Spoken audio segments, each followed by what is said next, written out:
কিরে কি হলো? ওরা আমাদেরকে ধোঁকা দিয়েছে, আমাদের নাম লিস্টে নেই। কি বলছিস তুই? আমাদের নাম নেই? আমাদের কথা বাদ দে, ওরা বলেছিল তোকে অধিনায়ক বানাবে, কিন্তু তোর নাম লিস্টে পর্যন্ত নেই। বিগেল, কি হয়েছে? কিছু না বাবা। আরে বাদ দে না, কি হয়েছে রে? কাথির তোকে জিজ্ঞেস করছে, তুই বল।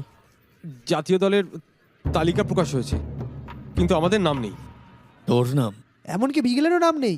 আরে তোর নাম থাকবে না কি করে হয়? উনি বলেছিল তুই নাকি ক্যাপ্টেন হওয়ার মতো। এই সিজনে বিকেল সবচেয়ে বেশি গোল করেছে, এমন রেকর্ড করার পরও ওর নাম নেই, সেটা ভাবা যাচ্ছে না। এই নির্বাচন কমিটির মধ্যে ঘাপলা আছে। তুমি এসব বাদ দাও, আমি ফেডারেশনের সাথে কথা বলে দেখছি কি করা যায়। তুই দেখবি। হ্যাঁ আমি দেখে নেব, সমাধান হবে তো। হ্যাঁ নিশ্চিন্তে থাকো। ওকে। না বাবা, সব হালকাভাবে নিতে নেই।